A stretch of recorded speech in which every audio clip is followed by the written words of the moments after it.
On November 24, 1971, a quiet man in a black suit boarded a commercial airplane with a briefcase. He looked ordinary, calm, polite, the kind of passenger no one would remember twice. But within a few hours, that same man would hijack the plane, collect $200,000 in ransom, and then jump into a violent nighttime storm from 10,000 feet in the air. He carried the money with him. No parachuting experience, no backup plan, and no one ever saw him again. More than 50 years later, investigators still cannot answer the same chilling question. Did he survive, or did he disappear forever into the darkness below? The flight was Northwest Orient Airlines Flight 305, traveling from Portland to Seattle. It was a short flight, barely 30 minutes. Among the passengers was a middle-aged man who introduced himself as Dan Cooper. Witnesses later described him as calm and well-dressed. He wore a dark suit, a white shirt, and a black tie. His hair was neatly combed, and he appeared to be in his mid-40s. Nothing about him seemed suspicious. After boarding, Cooper took seat 18C near the back of the plane. He ordered a drink, lit a cigarette, and quietly waited for the plane to take off. Then he handed a folded note to the flight attendant. At first,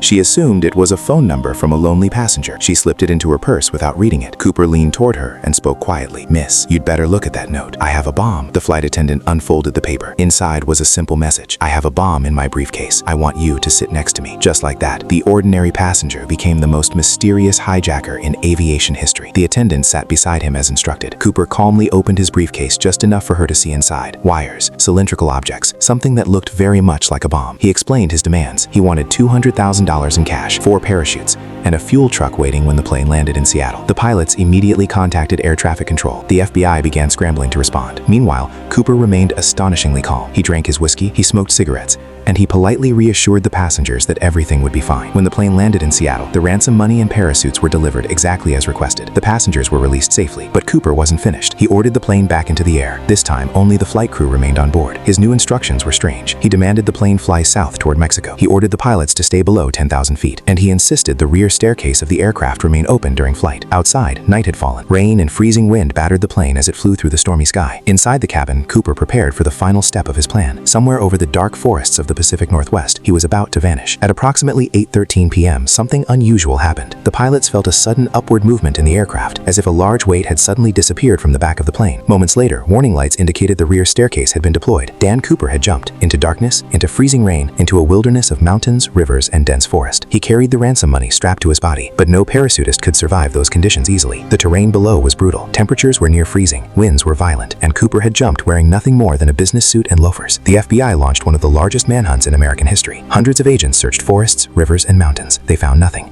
No parachute, no body, no briefcase, no trace of Dan Cooper. It was as if he had simply vanished from the sky. For decades, investigators chased thousands of leads. Suspects came and went.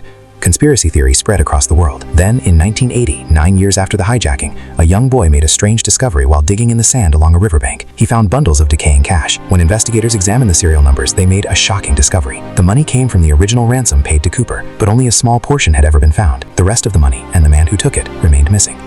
Did Cooper survive the jump and live the rest of his life in secret? Or did the storm claim him the moment he hit the ground? No one knows. In fact, the FBI officially closed the case in 2016, but the mystery remains unsolved. A quiet man boarded a plane with a briefcase. He jumped into a storm with $200,000, and somewhere between the clouds and the forest below, Dan Cooper disappeared forever.